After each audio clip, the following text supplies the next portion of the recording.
Going to start recording. All right. And I think we can skip the name, but just for the sake, you just say and spell your name, please.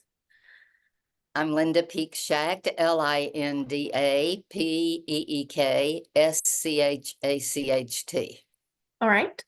And so can you tell me a little bit about what the significance of this event is? Well, the significance of the entire days leading up to the state funeral tomorrow is that we are paying respects to a man who exemplified a way of being that we may have lost. And that is Jimmy Carter was both a patriot, he was a citizen, he was a model of the kind of person that we would like our children to grow up to be. And if we look at the record of the 4 years he was president and then the 40 years that after that, we see someone who will let his work speak for him. And that includes the 4 years that he was president. One of the things, oh, sorry. Go ahead. And with him, there are some people who kind of point to his single term and they're like, well, it wasn't great. What would you say to those people in regards to that? Would you say that it's more of an overall picture and, politics is more than a one-person game kind of thing? I think it's wonderful that these days have allowed people to reassess the Carter presidency and to recognize how important some of the things that he did are to us today. For instance, he created FEMA. And FEMA will be out on the West Coast when the wildfire, or addressing the victims of the wildfires. He created the Department of Energy and gave us our first comprehensive energy policy.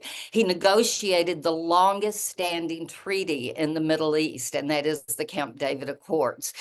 He put more women into high positions and into judgeships, 5 times more women than any of the presidents before him. And he put double the number of minorities in those jobs. Those are the types of things that I think we need to remember were the foundation of the power that he had when he was president and how he used it. And as he became ex-president, he used that power for good. He wrote books. He didn't go out and give multi-million-dollar speeches. He was someone who wanted to show every day that he could make the world a better place. And one way that he did that was that he was a truth teller. In this time of Meta deciding it's not going to allow fact checking, we have to understand there was a president who promised not to lie to the American people and did everything he could to be accessible and transparent. He did press conferences twice a month. He did meetings with groups of reporters from outside Washington once a month. He was accessible and he enjoyed those interactions because he believed that his role was to educate, was to give knowledge to the American people because he thought that was the best way to persuade. Now, we found out that it was not necessarily a time when the American people wanted the unvarnished truth, but he was, I think, the model of what a leader should be in using truth to communicate. He knew that telling the truth was different than creating the truth. And do you think that maybe having lived through things like Nixon and things like that really shaped his opinion on how to approach that? Well, I think that he recognized that the American people wanted someone who was the antithesis of Nixon, the antithesis even of Johnson's approach to the Vietnam War. The American people believed they'd been lied to, and he struck a chord by promising not to lie to them. Now, He also was, as one of my friends has said, an unlucky president and a lucky man. The president does not control the context in which he leads, and Jimmy Carter was thrown a lot of barriers. But I go back to, he also accomplished quite a bit, including Camp David, still standing treaty, including FEMA that will be helping people today in California, including kicking off an entire 4 decades of women and minorities playing a larger role in our government. Gotcha. And can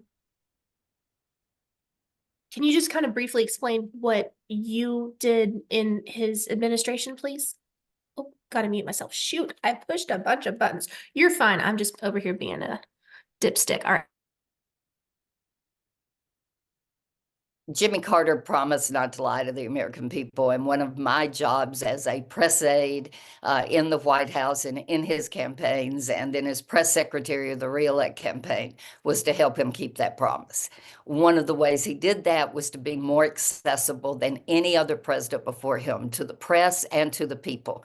He did a call-in show with Walter Cronkite just a few weeks into his presidency. My job was to help bring in the press from outside Washington, which he thought were just as important as the White House press corps, and he wanted to continue to meet with them while he was president. And as I said, I then became the press secretary for the re-elect campaign and was there during some of the turmoil of the last year around the Iranian hostage crisis. That's what a lot of people remember. What they don't remember is that he negotiated their release, but Iran would not release them until Ronald Reagan had been sworn in. Just minutes after Ronald Reagan was sworn in, they allowed the plane to take off. I gotta do a better job with my features today. Sorry. That's okay. But when it comes to these kinds of things, I mean, as you say, you worked for former President Carter. How was it working with him? What was the impact on you as a person? Working for Jimmy Carter laid the foundation for my life and for my career. His belief in truth, the way that he believed that a leader should use power for good, not just to accumulate power and use it against his enemies. The fact that he believed that you should get up every day believing in other people. And I think one of the things I have taken away in all the work I've done throughout my life is that he would put the political ramifications below whether or not it was the right thing to do. I think Charles Curbo, who was his lawyer in Georgia, said it best. He said he will do what he thinks is right, even if it is unpopular, and he may be a one-term president. And Curbo was proven right. Gotcha. And I think that one thing about this whole mourning period for former President Carter that strikes me is that it seems to be a bit of a bipartisan mourning situation. And it doesn't always feel like it's that way sometimes, you know? Well, I think certainly let me start over. The ceremony on the Hill struck me as a rare moment of bipartisanship in these times. You had Mike Johnson talking about the president as an outstanding humanitarian and citizen and president. You had Kamala Harris talk about how he let his works speak for him, and outlining some of the things that he was able to accomplish as president. You had an entire nation, I think, that has come together to watch the caisson down Pennsylvania Avenue to the Capitol. And then as I stood in the Capitol with other members of the White House staff, I looked around and realized that the people who were standing around were the ones who had worked with President Carter to accomplish the Camp David Accords, to accomplish a human rights policy, to accomplish the establishment of FEMA, to accomplish the first comprehensive energy policy that we have had. But we didn't do that by ourselves, right? Jimmy Carter worked in a bipartisan way. Tennessee's own Howard Baker was very important to the passage of the Panama Canal treaties. And one of the accomplishments that other presidents had tried to achieve, and Jimmy Carter was able to do that. So it was a time when a Howard Baker, Republican from Tennessee, could come together with Jimmy Carter, a Democratic president, and work together for the good of the American people. Gotcha. And just kind of as an aside, what do you think would, sorry, my phone like buzzed 50 times. It's okay. It doesn't involve me, but I just have that anxiety of I have to touch it. What do you think it would take in this day and age to see that kind of bipartisan action again? I think it'll take a leader of the moral clarity of Jimmy Carter.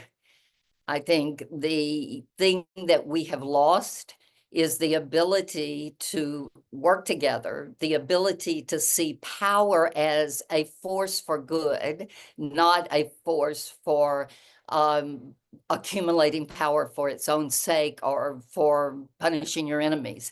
He saw power as a method to live a life that made the world a better place. I think that a leader who believes in truth, who will fly in the face of this idea of creating truth, and who would do it even with the political consequences. That's the kind of leader that we need. One of the things that I found moving last night at the private respects ceremony was that all of us acknowledge that we will never be as good as Jimmy Carter was, but we can live a life that represents what he represented. And that is working across the aisle, telling the truth, not creating the truth, and letting good works that make the world a better place speak for themselves. Gotcha. What's it like to be there for this event? I can imagine you've got a lot of emotions surrounding this, having worked in his administration and things like that. The private respects event, the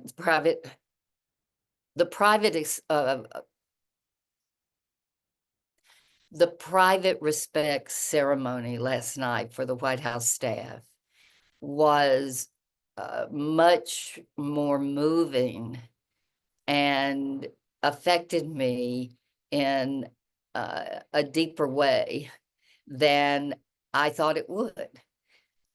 It has been almost 50 years since that White House staff was working together. And yet we picked up immediately on what we all had learned from and had built our lives on from working with Jimmy Carter. Tomorrow at the state funeral, I expect us to see how the world has responded to Jimmy Carter, and how not just the prime ministers and the elected officials who will come from around the world and here in the US, not just those people, the people that he impacted, the people in the villages of Africa for whom he was a hero for eradicating disease with the Carter Center, the people in countries where he made sure that their elections were free and fair, the people who were benefited from his peacemaking efforts at the Carter Center. But you know, at the end of the day, there are three sentences that capture the Carter presidency and capture how different things are today. And that is Walter Mondale, Vice President Walter Mondale, said at the end of the Carter presidency, "We told the truth, we obeyed the law, we kept the peace." That would be a wonderful benediction for any presidency, and we need more of that today. Gotcha. And you know, we always think about, obviously, as Americans, we're always thinking about the turmoil politically or, you know, environmentally as of today that's going on here, but it's definitely one of those years so far, even though it's only the 8th day of 2025, that there's a lot going on internationally. Do you think that it'll be kind of a nice moment for everyone to be together today and maybe think about something else? I hope that tomorrow is a day when people stop, whether you're in government or politics, or doing whatever you're doing around the world. And I hope that it's a day that people will stop and reflect on the life of a dynamic, hardworking, decent man who used power for good. All right. Is there anything that I've not asked you that you'd like to talk about on the record? I might like to do I think the truth telling thing is kind of important. Okay. And I think we've hit it, but uh, let's see.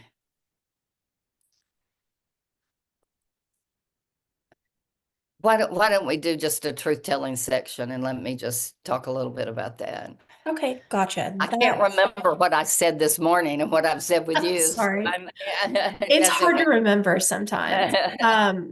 So in light of, you know, thinking about how in Mr. Carter's presidency, it was such a big deal to tell the truth. You know, we've seen things like Meta saying they're not going to fact check anymore when they've spent the last 4 years fact checking. And as everyone who has a family member who's outspoken of one side or the other has said, you know, I've been in Facebook jail. And I'm like, what is Facebook jail? It's real, apparently. And everybody's mama seems to be in Facebook jail.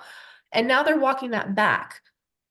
What would you say about that in general? Jimmy Carter was a truth teller. And he, I believe, in this day of Meta deciding not to fact check and other platforms deciding that they would not, I think he would be out there. He would be out there speaking the truth. And that's the kind of leader that we need right now. A leader who understands the difference between telling the objective truth and creating truth, which is a very different thing. We need a leader who doesn't believe in alternative facts, but believes in shooting straight with the American people and basing his policies on the same thing Jimmy Carter based his policies on, and that is the facts and the political ramifications, but then deciding from the policies that are proposed to him, which one actually does what he thinks is right, does what he thinks will help the American people, no matter the political consequences. Was that okay? Yes. Trying to think if there's anything else. I am too. Uh,